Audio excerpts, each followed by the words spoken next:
It's the Opperman Report. Join digital forensic investigator and PI Ed Opperman for an in-depth discussion of conspiracy theories, strategy of New World Order resistance, high-profile court cases in the news, and interviews with expert guests and authors on these topics and more. It's the Opperman Report. And now, here is investigator Ed Opperman.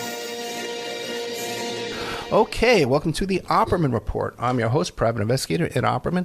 You can find me at Opperman Investigations and Digital Forensic Consulting. Just email me directly at oppermaninvestigations@gmail.com. That's the best way to reach me, oppermaninvestigations@gmail.com.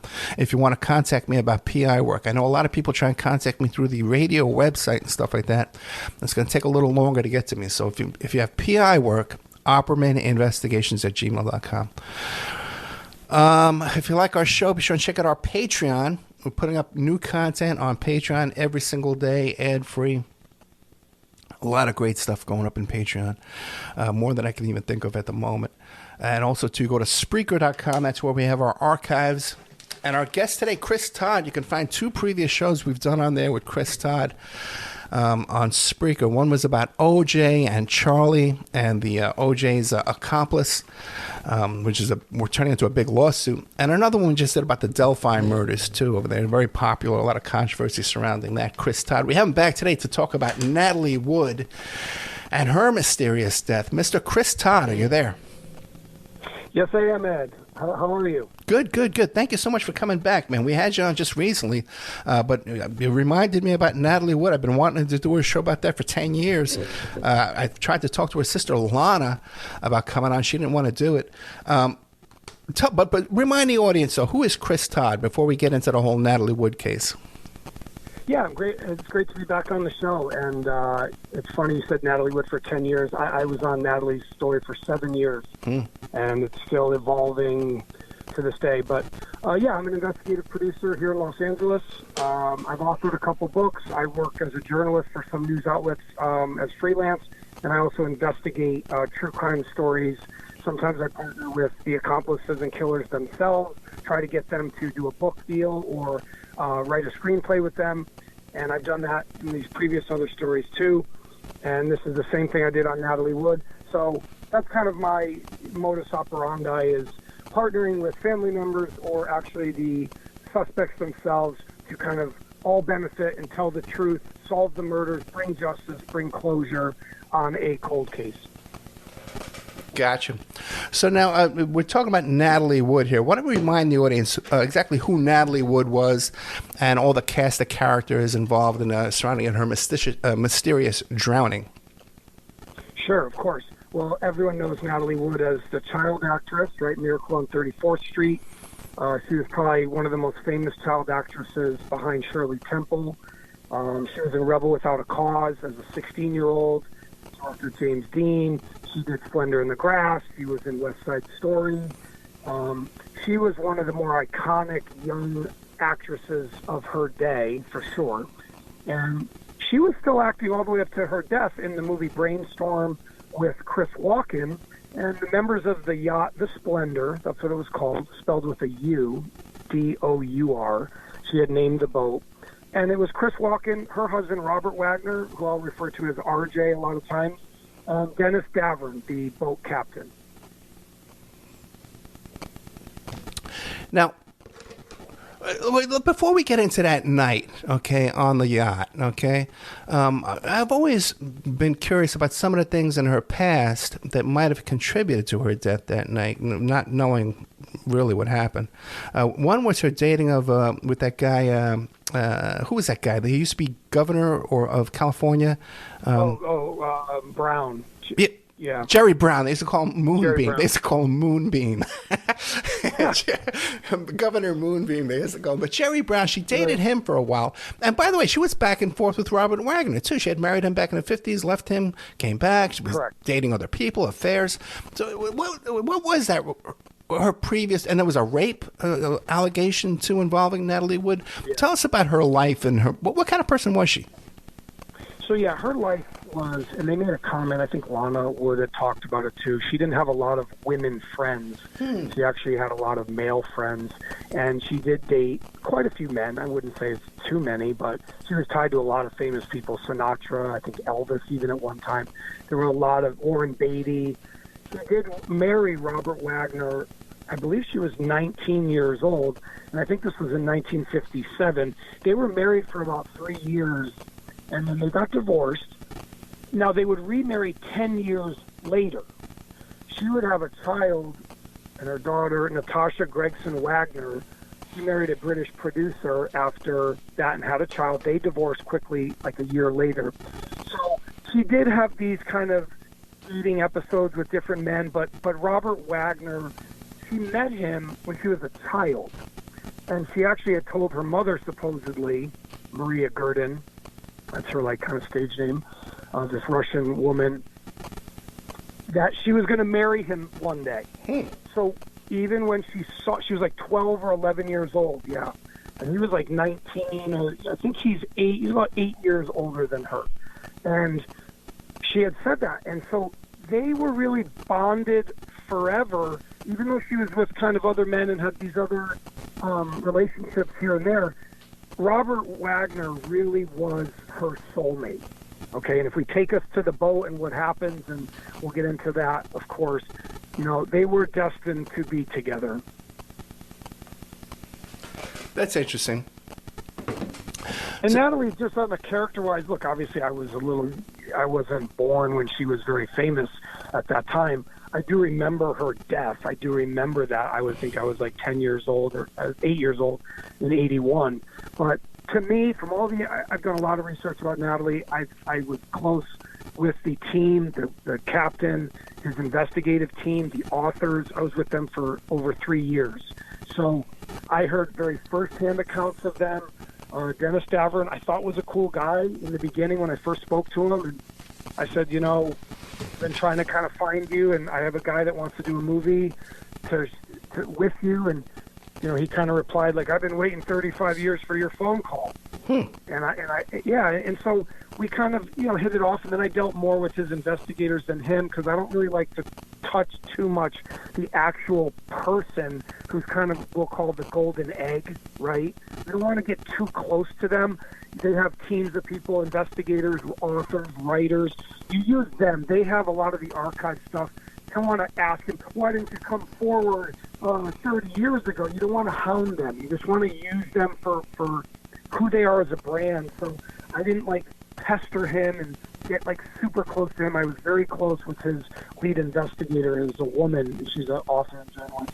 But from what I've learned about Natalie, look, Natalie grew up in Hollywood. Her mother had kind of pushed her into the industry, and she was very talented. Even later in her life, you could see Natalie being able to do these kind of plays and Cat on a Hot Tin Roof, and she was going to play Anastasia before she died, which was her middle name had a relation to the case, Nikolaevna. So she, to me, she was a mother. She was a very famous actress. She had fame most of her life. But from all the stuff that people talked about, she was relatively down to earth. She was a good mom. She was a good wife. And she didn't deserve what happened to her. And she never had a swan song, never had a final goodbye, never had justice. No one ever spent a day in jail for her murder. And we'll go over that a little bit here and there. And people can look at it how they want. Oh, it's manslaughter, second-degree murder. Whatever you want to call it, okay, there were 3 men on a yacht, and they didn't help her, okay? Well, why don't we start with this? Why don't you give us what was the official story of what happened on that boat that night? With the official story, then we'll get into what you've uncovered. Yeah.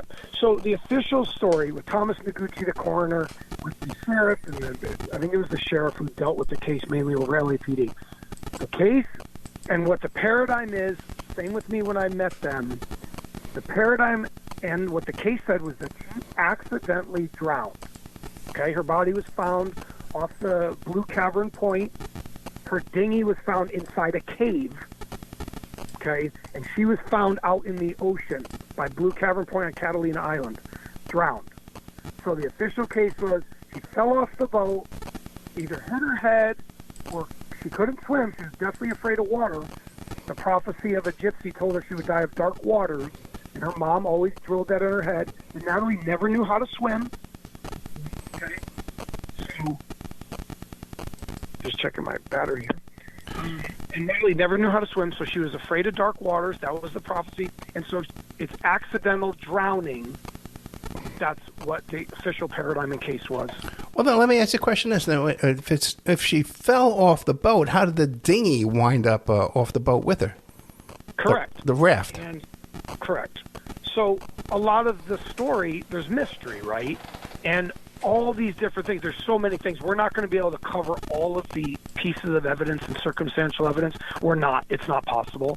They've been talking about this case for 40 years. Her 40th anniversary just came in November 29th this last year. There's still things evolving. When I first came on the case, they had told me, the captain and his investigator told me certain things that were shocking to me, okay? But he would retract things. He would tell you one thing, then he'd pull it back. And the investigators would do the same thing. So it wasn't like they were teasing you. I don't even think Davern's investigators fully knew the real story. I think he was afraid to tell them if he witnessed the murder or not, because he's an accomplice or concealment of murder is a felony. So he trickled these things out, and he didn't talk for 10 years. Let's first start with that. There was no investigation, okay? So for 10 years, he didn't do anything. His first interview, I think, was in 92. It's recorded on Twitter. A guy posted a thing up on Twitter. That's 10 years later that he decides he wants to start doing a book and a movie. And then even after 92, they still don't keep talking till they reopen the case in 2011, and he writes a book in 2009. So there's another 17 years that goes by. So this journey is really a 40-year journey. So we have to be careful about what we say. This is how the dinghy got in the water. This is what we got to be careful. We gotta use theories. Basically, do you want me to get into kind of the theory of what I think happened, or do you want me to focus on Robert Wagner saying she went up to untie the dinghy because it was making a bunch of noise? It used to bang against the thing, so she couldn't sleep. This is what Robert Wagner told people and the police, etc. She probably went up there and then fell in the water. Well, how'd the dinghy get in the water? She untied it? She didn't untie it. Dennis Davern says she didn't even know how to use the dinghy at all. So there's a lot of, he changed his story. Wagner changes his story a couple times. But basically, Wagner lets the dinghy go. So it looks like she's taken off. So after she's in the water, he unties the dinghy and lets it loose. Now, also, too, she had a really high blood alcohol level in her system there. So she, I think even too drunk to even be climbing around to be untying dinghies. I wouldn't say too drunk. They definitely were drinking. They had taken Quaaludes that weekend. There were 2 fights. There was a fight on Friday night. They leave Friday around noon. They get out to Catalina Island. There's already a fight and tension. Dennis talks about it in his book, Goodbye Natalie, Goodbye Splendor. Friday night is a nightmare. Saturday night is a nightmare. It's like Cape Fear. And on Friday night, and Dennis lies about this to the police, Dennis does not tell them that he goes ashore with Natalie Wood on Friday night in the dinghy. They used to call the dinghy the Prince Valiant. Okay, Robert Wagner, the king here. They ride to a hotel, and they stay overnight. It's Dennis Davern and Natalie Wood. She spends her last night on Earth in bed with Dennis Davern. And he didn't tell the police that. And he had to try to come backpedal later. Oh, was everybody here on Friday night? Yeah, we were all here. No, you weren't. And so he tried to hide the fact that there was this massive fight. And that's why Natalie, she was very upset. And she told Dennis, you take me ashore right now. I don't want to be near my husband. Wait, has Dennis Davern ever told that in his book or publicly before this? Yes. He comes forward later, yes. But in the initial investigation in 1981, he does not say that. This is why this case is very enigmatic. You have to be really careful. You have to look at how the evidence comes out over time. Let me ask you this. There was a previous incident with Natalie Wood where she was raped, okay? And she was friends with Dennis Hopper. She told the story to Dennis Hopper, and the story gets out. That she was raped by Kirk Douglas is the theory, the main theory, right? And you've confirmed that with me off the air. Now, or maybe you didn't. Okay, I'll confirm it in public domain. Okay. Forward about it. Lana did. Okay, sorry about that.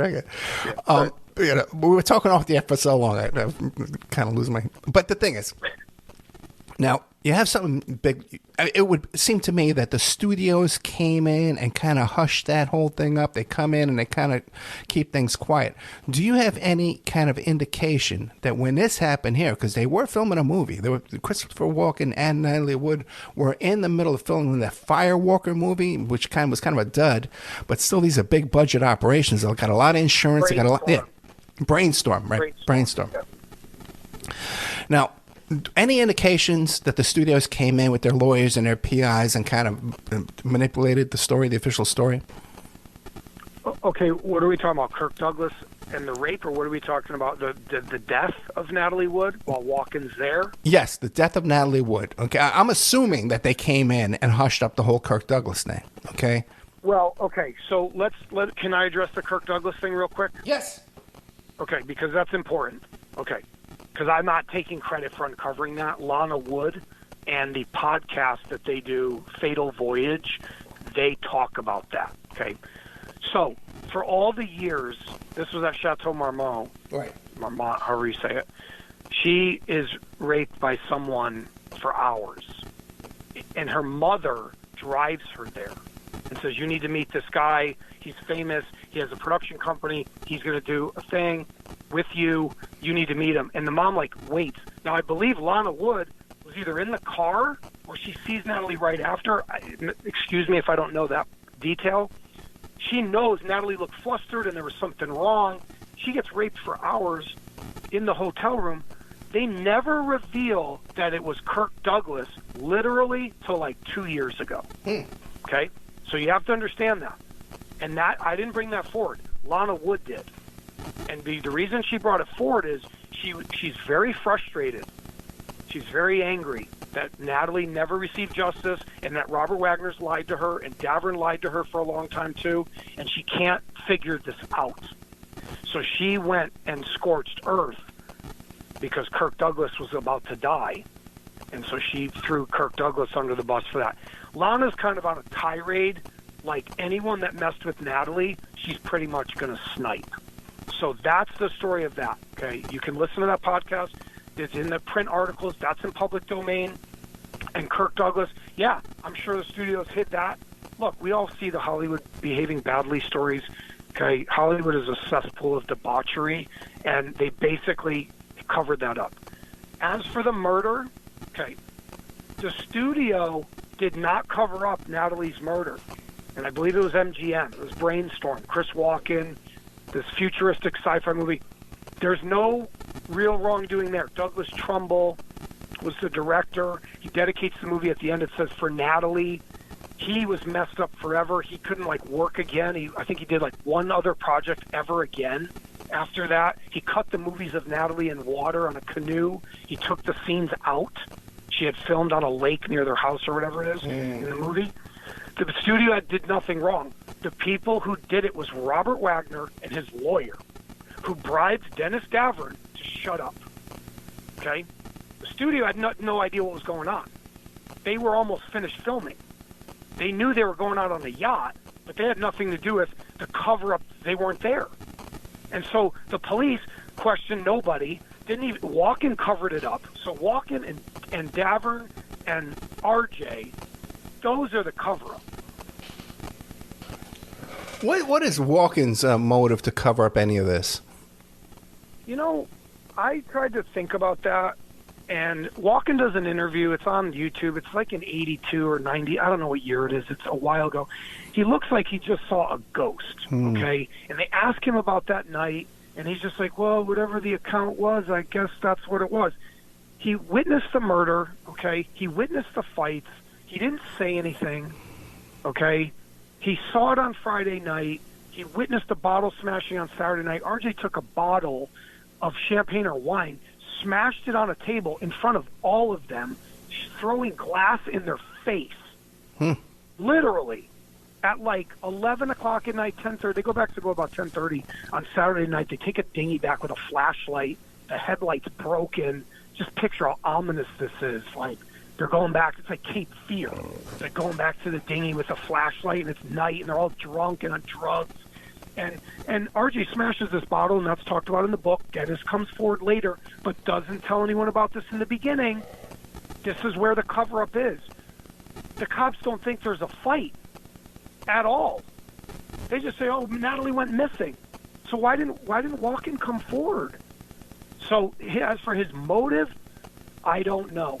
Was he mad at Natalie for taking him on this trip, for exposing him to her devil husband, Robert Wagner? Was he a little angry? Maybe. Maybe that's why he didn't talk. He had an awful time for 2 nights of, like, torture. He loved Natalie. He had a good relationship with Natalie. But we can never, someone would have to ask him, and he should have come forward. Well, especially since, one of those rumors out there has always been that Natalie was flirting with Walken, and that was the impetus of the death. And well, that was true. And Dennis says that in his book, and he tells us that also about they were very comfortable with each other. And look, we all can relate to jealousy if we're married, if we have a girlfriend, and we see our wife or girlfriend getting along swimmingly, no pun, with someone in front of our face, okay? When Robert smashes the bottle, he says, I won't use a swear, he screams at Walken, "Do you want to blank my wife?" Okay? He yells that to him. That is in the book. Dennis came forward about that, and no one ever knew this for like 10 years to start, 20 years later, 30 years later. So RJ's making like this kind of flex in his muscle a little, like, "Oh, you want to sleep with my wife?" and just smash. He was out of control. And then the story is that Chris Walken doesn't make a sound, gets up, walks to his stateroom, and goes to bed and never comes out again. Now, is he angry? Yes. Does he hear Natalie arguing with Robert Wagner on the back stern deck? Yes, he does. He can tell you he's asleep, and I was passed out. Sure, you got an out. But I'll tell you, that boat is 62 feet long. Okay? It is not a big boat. And he knows exactly what happened on those 2 nights. And if you notice, when they reopened the case in like 2011, I believe it was, Walken lawyered up right away. Why? Because he knows if Dennis starts to talk, here comes concealment of murder, here comes tampering, here comes obstruction of justice. So, look, Walken didn't kill her. I will tell you what I believe happened and how I think she got in the water, and I think how she died. So, well, but before we get to that, you say that Walken says he didn't hear anything. We know that other people on other boats heard her screaming. Marilyn Wayne. That's who you're talking about. She was moored, correct. And she gave a statement, but they didn't listen to her in the beginning. She didn't really tell her story for many years. She got a threat in her box that said, "You better shut up what you know." Wagner's stockbroker, or she had the same office as someone close to Robert Wagner, and she found a note in her box that said, "You better shut your mouth." And she also saw him at dinner, and he ignored her, and there was a maitre d', "Do you want to sit somewhere else?" There's all this incestuous stuff. So she was fearful for a long time to say that she heard a woman yell, "I'm drowning, please help me." She was moored like 70 feet away from the Splendor. She was literally right there. And her boyfriend was there, and her son was there, or his son, whatever. So they talk about this, and then some guy says, "You should mind your own business." When in the morning she asked, "What happened over there on the boat?" She saw the police boat come out, and some dockhand goes, "You should mind your own business." Like, there was just all this. I can tell you this craziest thing that Robert Wagner said after, remind me, please. And I'll tell you something he said to one of the rescuers that will make your stomach ill. Well, you want to tell us now? Yeah. You want to tell I can say it now if you want. Yeah, why not? Sure.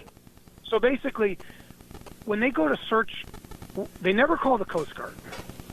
I think one of the harbor master has to, or the restaurant owner. There's two Dougs.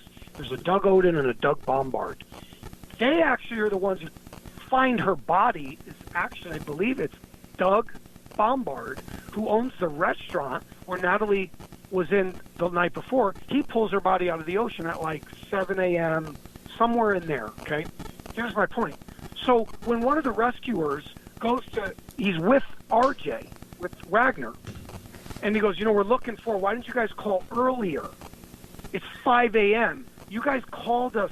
You didn't even call the Coast Guard, and you didn't even call until 3:30 a.m., like almost 3 hours after she's missing. What's up? Robert Wagner turns to him and goes, we thought she was on somebody else's boat messing around, because that's the type of woman she was. Whoa.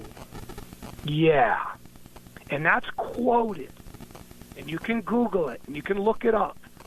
And they came out about it. It's in this declaration from TMZ. And that's what he told the guy, and the guy signed an affidavit. And he goes, that's what that guy told me. That's the husband of Natalie Wood. Told me she's out, like, screwing around with people on other boats. And that's after he knew she was dead. They found the body at that point. Well, no, it's when they're, like, looking for her at 5 a.m. They're going to find her in, like, an hour or two. Right. But they're asking him, like, they're searching for her. They're diving under the boat. They got the Coast Guards out there. This guy was, like, he was the head of the rescue operation. I think his name was Roger Smith. I think it's a simple name like that. And he signs an affidavit with all these other people, with Marilyn Wayne, with Dennis Davern, with Dennis's investigator. They all signed. I have it. TMZ released it. Okay? I have it. It's a declaration. All these affidavits they signed. And he comes forward and says, yeah, that's what he told me. And then they also say, when he called ashore an hour later, he still waits like an hour. He calls like to the restaurant or something. He doesn't even call the Coast Guard, Wagner, and says, someone's missing from our boat. He doesn't even say Natalie's name. Yeah. So look, like I said, we could go on forever. They're still working the case, okay? So there's a lot of these little things, these anecdotal stories that you're like, wow, Robert Wagner, what a piece of trash this guy really was. Like, this is insane that he would say these things about her. All Robert Wagner had to do, I'll just say this straight up, so if his lawyer's listening, Walken's lawyer's listening, all you guys had to do was go save her, okay? When she went in the water, she was alive, okay? All you had to do was throw a spotlight on, go get her out of the water. Why didn't you, okay? So you're caught. And it took 40 years to figure it out, and oh well, Do we know she was alive when she hit the water? So in the beginning, when I first met the captain and I met his team and his author investigator, they made a case to say she was unconscious in the water. Her socks were still on her feet. She wasn't kicking. They would have come off. She had urine in her bladder. It didn't empty, so her fear trigger didn't happen. So she didn't go to the bathroom in the water fearing of drowning. Okay. They find her eyes are open. They talk about, like, her eyes are open. So I'm like, okay, her eyes are open, but she's unconscious. So there are all these contradictory things. But basically, if you believe Marilyn Wayne, that she heard a woman say, I'm drowning, please help me, then Natalie is alive when she hits the water. There's no other way around it. Okay? If the other scenario, you're an investigator, you know how to do this too. You have to look at scenarios. You're not God. You're not there. You didn't kill her. You got to be careful, right? Because the people look for holes in your story. So it's the scenario. She hits the water. She's alive. She falls in, or Robert Wagner throws her in. Get the hell off my boat, which he did say to her. And Marilyn Wayne says she hears that, and Dennis says that too. Get the hell out of here. Throws her in the water. Knows she can't swim, and watches her, and then walks away and lets her die, right? Or he beats her unconscious, which there's beating, there's noises in the stateroom, and she has abrasion on her face, she has bruising, all this stuff. Her ankle's messed up, her wrist is messed up. He beats her unconscious and then slips her in the water, right? Thinks she's dead, throws her in the water. So those are your two main scenarios, okay? My opinion, do you want my professional investigative opinion from being close to this case for 7 years? Yeah. She's alive. And he throws her in the water. Okay, let's take because the guy comes forward. Here, look, I'm going to show you as an investigator. You know this too. Through the affidavits, through the evidence, there's not a lot of rigor mortis on her body. They say when they pull the rings off her fingers, they're loose. Like her fingers are like, they think she just died. Literally. Now, rigor mortis is faster in heat than it is in cold, so we have to account for that trickery there. But they say there is hardly any rigor mortis, okay? So she, just dies. Now, if they find her at 7 a.m., right, that means she just died at 5 a.m.? I mean, she's still out there holding on to this dinghy. They find scratch marks, fingernail scratch marks on the dinghy. Is she trying to get in it? Probably. Why are her socks still on? They don't know. She's wearing wool socks and a down jacket, the red down coat, which actually acts as a flotation device, they figured out. So it didn't sink her down. So she either dies of hypothermia, right? She can drown. Yeah, she passes out, hypothermia water. It was November, the end of November, Thanksgiving weekend, in the ocean. She could freeze basically to death. She could just die. She was tiny. She was frail. So I don't think she lived. I meet everybody halfway. So the way I do it is, the way I tell the story, or there's some people that want to do a movie about it, the way I've consulted with them, look, say she's alive, she flounders out there for a while, she grabs the dinghy, she scratches it, she's trying to get in, but don't say she's out there for 5 hours. That doesn't make sense, okay? So meet them halfway. She's out there for a couple hours, crying, all alone. She drifts out to the ocean. It pulls her out. They find her a mile away, okay? So that's a torturous death. I mean, imagine Natalie all alone out in this ocean, bad weather, November 29th, it's cold. You know, it's like the woman deserves justice. She deserves a swan song or a final goodbye. Yeah, that water out there by Catalina Island is cold even in the summer. You got surfers out there wearing wetsuits in the summer. I can only imagine what it was like at night in November. It's midnight, November 28th into 29th, because it's late at night on the 28th, and she can't swim. She's deathly afraid of water, and her husband and the boat captain and her good friend Chris Walken, no one helps her. Wow. We're talking to Chris Todd about the death of Natalie Wood. Now, don't forget, you could find me on Instagram and Twitter at Opperman Report. Hey, Chris, are you on Twitter and Instagram? Facebook? I'm not on Instagram, and I have my pages are privatized right now. But you have my email if anyone ever wants to talk to me. Yeah. Gotcha. Let me ask a couple of quick questions here. Now, about, let's see. Dennis Davron, you're in Davron. Now you were in contact with him. You guys were negotiating a deal, and also Lana Wood. Did they ever tell you anything about possibly being threatened or paid off or anything over the years? Right. So I was close. I didn't ever get with Lana Wood. I tried to. She didn't. I was with Davern and his investigator and producer. He has a team of people. He has a couple of people with him. So it was them. You're asking me, were they ever paid off? Yeah, or threatened. No. Robert Wagner never paid off Lana Wood to shut up because she's still squealing, singing like a little canary. So, no.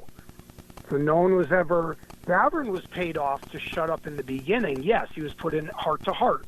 He was given his SAG card. He lived with Robert Wagner. That's all part of the book. That stuff Dennis has told you, that for 2 years I was basically bribed. He had a guy follow him. A security guard. When reporters tried to contact Dennis, suddenly Robert Wagner would find out. So there was a very interesting story, too, is when they did their book deal, I can tell this, they did a book deal, and they were in the office, in the publisher's office, literally, this is around 2009, because this is when their book, Goodbye Natalie, Goodbye Splendor, came out. And they tell me this, personally, that they're in the meeting in New York with the publisher to do the deal. It's a famous publishing agency. They get a phone call, literally, while they're there from Robert Wagner's attorney and says, if you publish this book, we will sue you for like $20 million. So he was sabotaging things, yes. And so the answer is in the beginning, yes. Robert Wagner paid Dennis Davern to shut up. He lived in his back house. He was in the show Heart to Heart, gave him a bunch of perks. And yes. Gotcha. And Dennis, 10 years later, Dennis starts to have some doubts and he's angry. And now here it comes out and he calls up his girl one night all drunk. I'm drunk on bull crap. And she's like, "What's the matter? Denny, what's going on?" "I want to talk," and so that's how it all started. Now, you mentioned a few times that TMZ was all over this story a few years ago because the case was reopened in 2018 with Wagner named as a suspect, right? But 2000, it's officially reopened in 2011. Right. Okay, but now what you mentioned TMZ a few times, right? Oh, yeah. Now, if all this stuff is out there, how come the tabloids haven't gone full force with this and come out with the story? They have. Okay. So if you Google Natalie Wood murder or Natalie Wood death, Robert Wagner press, you're going to see 1,000 articles. TMZ, Daily Mail. Every time Lana Wood opens her mouth, she just wrote a book. Every time she talks, here comes the thing. They did the declaration. TMZ has the water stamp on it. Go look it up. Read it. It's like 13 pages long. The affidavits. They have. But see, what happens with the media and all true crime stories, they can't solve it because they're too afraid to say it. Okay? So they have all the information from Davern. They got Watkins' little statements later on. He said a couple things. He has the investigators. They do. They constantly talk about it. But again, their lawyers will not let their reporters say Robert Wagner is responsible for Natalie Wood's murder. They won't say it. They'll never say it. That's why there has to be people like you and me who have courage to come forward to help murder victims, famous or not. That's what we're doing. We're trying to help Natalie. Okay? Robert Wagner's 91 years old. He could die tomorrow. Okay? There's people that want to make a movie. I know a couple people who want to do it. I hope they do it. Show it. Give Natalie her final goodbye to her fans. Now, Robert Wagner, does he still have the juice to kind of keep this kind of thing quiet and stay out of trouble? Did he ever have that kind of juice? He obviously did. And he had fame. He was kind of a hothead. He was a drunk. He threatened to kill Warren Beatty. He says it in his book. They also talk about it. He had a gun or something. I'm going to shoot Warren Beatty. He had the fame. Heart to Heart was a very famous show. He was in the public domain, in the public eye. He didn't have to do too much. If the cops have no investigation, right, what does he have to really do? Keep Dennis shutting up. Watkins already scared. They hated each other. If Watkins says anything, all Wagner has to do is say, he's lying. He hated me. He loved Natalie. So it was kind of the perfect crime. It was like, she can't swim. Say she fell and hit her head. She went to untie the dinghy. She fell in. The dinghy, she must have untied the dinghy. She was mad at me. She wanted to leave. Oh, well. Nobody saw her. He rehearsed this with Watkins, supposedly, too. Even Watkins said it. He told me, we didn't hear anything. Let's go over that night again. They did like some test drive of it. It's foul. It's the whole story. And I was off this thing for a few years. I'll be honest. You saw my other cases and other stories. I wasn't like, I gave it a shot with Natalie's thing. They wrote a script. They had a book. Hollywood could have made the movie. They didn't. We had some option deals. We were close. I walked away for like 3 years. I came back after I saw them going on Dr. Phil, Dr. Oz. He made a boat of popsicle sticks. And I'm just like, what is going on, man? Like, again, another case. I'm working, trying to tell. The sheriff called me. I talked to the sheriff, the reps for the sheriff, the police. Oh, we got her on the back deck, but we don't know how she got in the water. I'm like, look, I don't care if you arrest him or not, okay? I'm trying to tell a story. So that's what we're trying to do. There is no arrest. No one's going to ever arrest Robert Wagner. Let's just be honest. You're an investigator. You know this. They're never going to arrest him. They would have done it by now. I'm curious about this. What was his beef with Warren Beatty? Warren Beatty had slept with Natalie, and he thought she was cheating on him in the first marriage. She says it was after the marriage. You'd have to look at the exact year we're talking about. She was in a movie, I believe, with him. Natalie, helped discover, I think, Robert Redford. She had a lot of, there's a lot of connections to her with other actors. Yeah. But, no, he threatened to kill Warren Beatty. Okay, so if she's hooked up with Warren Beatty and Dennis Hopper, what about people like Jack Nicholson, Robert Evans? Was she traveling in those circles as well? I don't want to comment too much about things. I don't know so much about them, about her kind of sexual life. No, it doesn't have to be sexual, but was she running in those circles? She was. Everybody knew her. She was a starlet. She was. I'm sure she was, but I don't know every ins and outs of what she did with Dennis Hopper, what she did with Elvis, Sinatra. Sinatra wrote a letter to Noguchi or to the cops and said, "You better stop talking about Natalie Wood," meaning he was trying to cover up for Robert Wagner. It's a famous story they tell about. Yeah, he wrote a scathing letter, leave famous people alone. I don't know why Sinatra was butting his mouth into it. I don't know. But I know that for a fact that he did that. And I believe Natalie was tied to him somehow at some point. So there was a lot of people mad that the reporters were trying to dig up stuff. The National Enquirer did a lot of stuff years later about Davern, and they wanted to tell the truth. And he was going to get a deal for $200,000 to finally come forward. And then he backed out last minute. It's a 40-year saga of Natalie Wood's murder, okay? Whether you call it manslaughter, I don't care what we call it. It's a murder. She couldn't swim. It's a dangerous situation. If you attempted to help her, there's no murder, okay? So if they went out in a dinghy, or they took their own little boat, or they took someone else's boat, or they called the Coast Guard immediately after, no problem. You didn't call Robert Wagner never called the Coast Guard ever. The two Dougs had to. I call them the two Dougs. Doug Oden was the harbor master. Doug Bombard was also part of that team, but he owned a restaurant called Doug's Harbor Reef. Okay? They searched for Natalie Wood, not her husband. They called the Coast Guard, not her husband, not Dennis Davern. So they're already caught. It's just there's so many things that show guilt, and a woman did a psych eval on Robert Wagner and all the things he said afterwards, and she's in the affidavit also. So, look, I think people like you, and I think Natalie would thank you too, getting the real story out there. It's one thing to troll it and do a bunch of tabloid cover stories. Oh, she was murdered. We're going to exhume her body. And you can troll it all you want, and that's fine. Those people have their play and their place in the industry, but it really takes people like yourself and myself and people I've worked closely with on this too. There's some other good people behind me. They've stuck their neck out for Natalie, and I hope we make her movie. I hope it happens. I think that's her true swan song, is to show her life, the last couple nights on Earth, get to know her a little bit outside of the movies and TV shows she did. And that's the conclusion.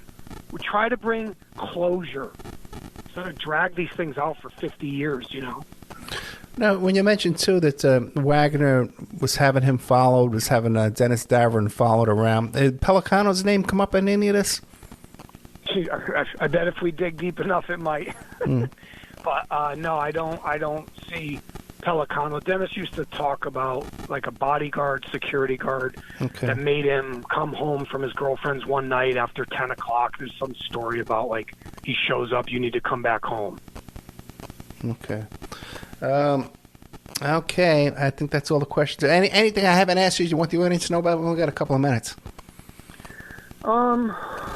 There's a lot of stuff that Dennis Davern knows that he does not say. And I think Dennis should come forward fully, get immunity, right, from the sheriff, from the DA, say what you saw, because he's changed his thing over time, and I've worked a lot of cases with some heavy hitter mafia guys, some serial killer type guys. I know the deal. I know they're going to want to tell you certain things, and they're going to backpedal it. Dennis should come forward fully. Don't worry about the money. he wanted a movie deal and he wanted all this. Just forget about that for now. Come fully forward, get it off your chest, cut a deal with the DA, and that's it. If they want to arrest Robert Wagner, then they will. If he dies tomorrow, there's probably going to be 50 movies going to production in 2 seconds because then he's dead. Well, I mean, that's right. I mean, it gives all the producers an out, like, oh, he's gone. But can you defame a dead person in California? I don't know. Some people say you can't. So, but I would like to see Dennis come forward. I'd like to see Walken come forward for Natalie. And that's kind of my final plea, you know, in this show. Now, there's Dennis Davern. He must be in his 90s, too, as well. Does 70s. Does he do interviews? Does he do podcast-type interviews? You could try to get him on. Hey, I mean, go for it. He lives in Florida, I believe, still. But, oh, great. Neighbors. He was on Dr. Phil. Oh, really? He was on Dr. Oz. You can pull up his interviews the last couple years. He's been on Dr. Phil with Dylan Howard and his investigative producer, the gal, you'll see her. And he's got his little ponytail, and he comes out and he tries to tell his story. So, yeah, he tells his story, but he's only giving you the watered-down version. So what is he giving you? Dylan Howard from AMI. What's that? Dylan Howard from the National Enquirer, AMI. Yeah, Dylan Howard did the podcast called Fatal Voyage. Oh, okay.